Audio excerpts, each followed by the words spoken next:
Hi, I'm Nadine Hill, and today I'm going to share with you in this video the story of my yoga teacher training.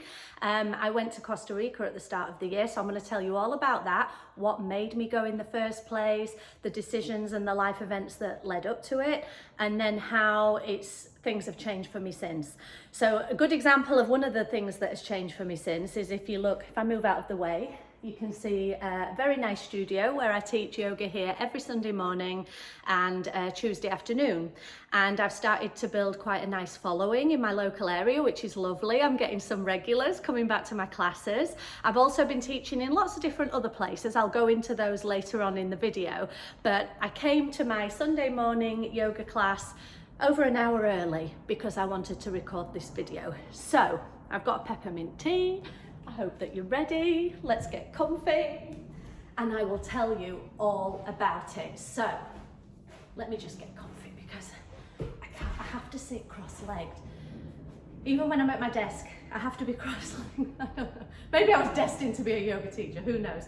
But let's start from the beginning. Okay, I didn't know I was going to be a yoga teacher, first of all. I didn't have a clue. This is all, in the last 6 months, my life has completely changed from what I was doing before. My outlook, I don't know, just everything, physically, emotionally, everything's changed. And it's all down to yoga. And it's all down to me going to Costa Rica. I did my yoga teacher training there and it completely changed my life. So, right back to the start. So I've practiced yoga for at least 10 years. I mean, 20 years ago I was going to the odd yoga class, but it never stuck. I did it because I thought, gee, maybe I should do some yoga. I need to exercise. And I did it and I enjoyed it, but it never really took. I wasn't in that place when I was in my 20s. Mentally, I wasn't in the right place. I was very much at the start of the career ladder, wanted to build up. I was working in marketing, PR, and wanted to build my career. And I didn't have the headspace really for self-care. That sounds so bad. I didn't, but it's true. I didn't have the headspace for self-care. Didn't do much exercise, didn't have a great diet. Yeah, all the things that you shouldn't do. That's what I did in my 20s, stressed out. Anyway, to cut a long story short.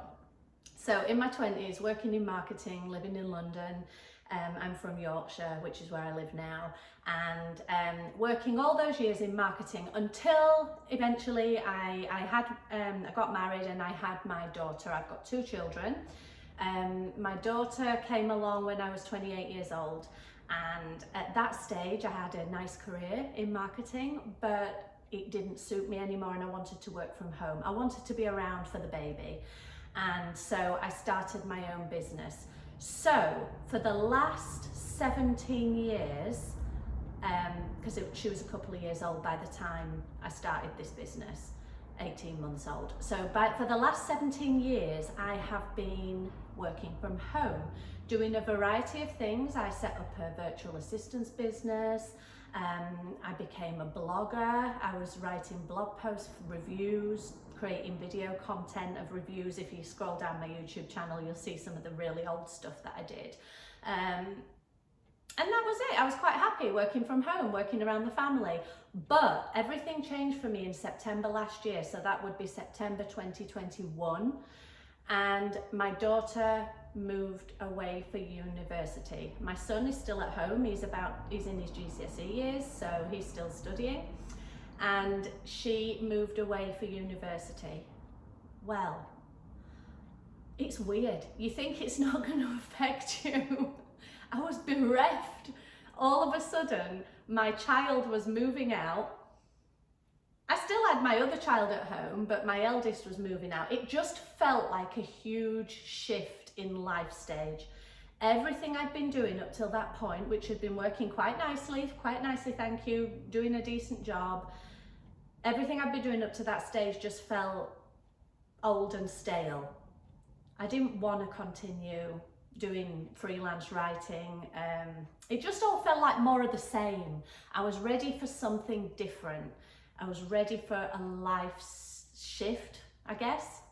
And also working for yourself from home, certainly for 17 years, which I have done, it can get lonely. And even though you've got clients that you talk to, there's nothing that beats sort of when you put the phone down and you think, and you just sit back in your chair and you go, oh, you'll never guess what I've just had to deal with. But there's nobody there to talk to when you're on your own at home. So let me take a drink. I'm getting settled for the long haul. So there's nobody to talk to when you're on your own at home. And I was feeling a bit lonely, had lots of social media friends and things like that, but I was ready for something new. My background was in marketing, and I just figured, you know, my daughter's moved away to university. My son is well into his teens now. They don't need me the way they did. They don't need me for school runs like young children do. And I thought, what's next? Something different for me. And I decided at that stage, well, I'll apply for a job. I'll get a job. I'll go back to office life. And that was what I was set to do. Started looking for jobs, started applying for jobs. Even though I'd run my own business for the last 17 years, it was 16 years at that stage, it's 17 years now, 16 and a half, split the difference.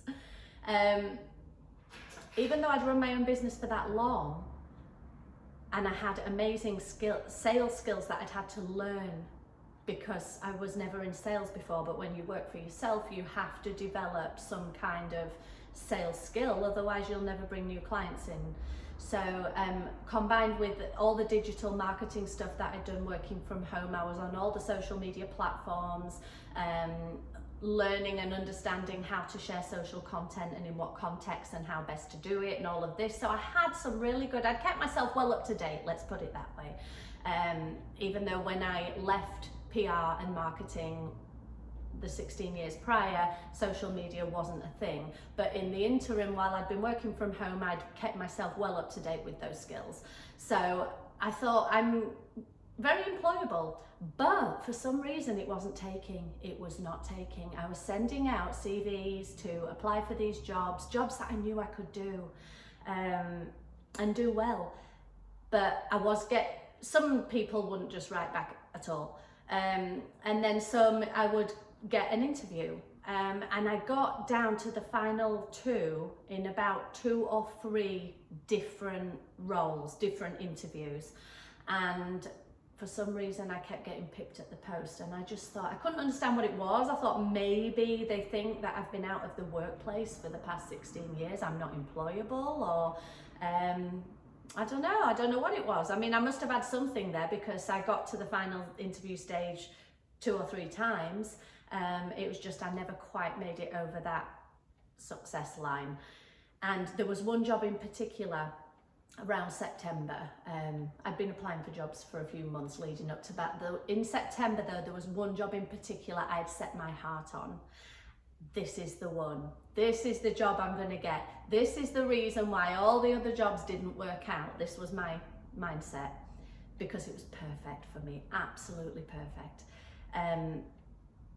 And I thought I was going to get it. And I got down to the final stage and I had my second interview, and they were asking things at the interview like, when can you start? Have you got any holidays booked? Things like that. What are your salary expectations? All of this stuff. They were asking all the right stuff. And then I didn't get the job. Not that I think I'm entitled to the job, not at all. But all of the signals I was getting from the employer were all the right ones. They're the signals you would expect to be getting if you were going to get the job.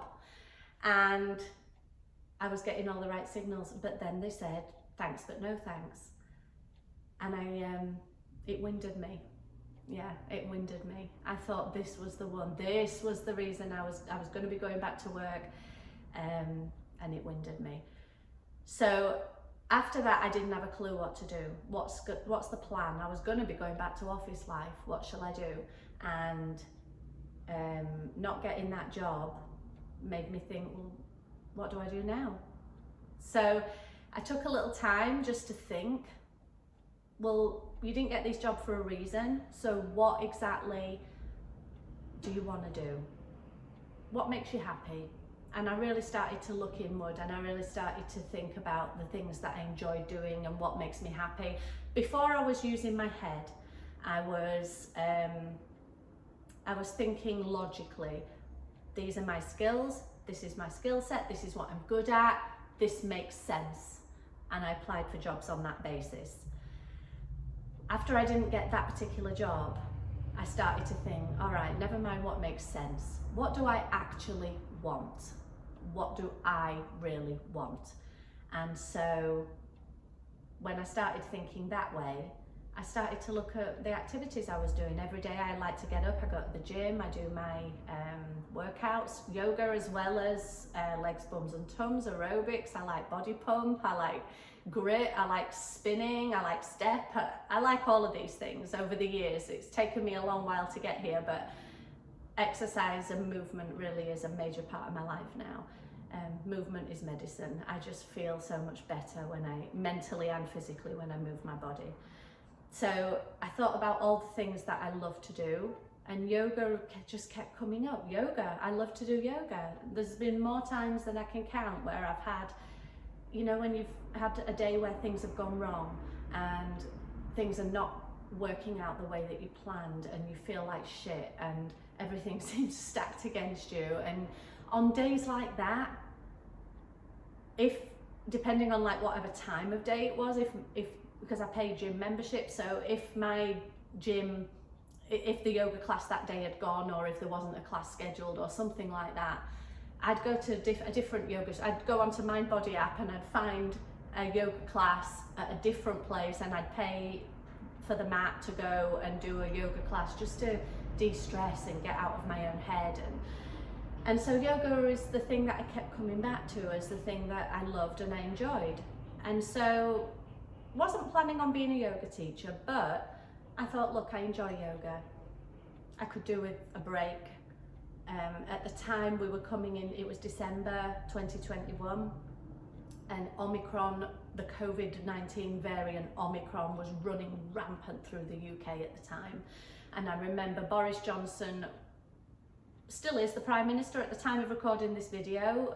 I'm not sure how long that's going to last, but he still is the Prime Minister, and he was back in December 2021. And I remember there was talk about him maybe not closing the borders, but putting heavy restrictions on travel again. And so I wasn't sure if being able to go out of the country to do yoga teacher training was something that was going to be available to me. I wasn't sure, just because of the situation with the medical, you know, the national health at the time.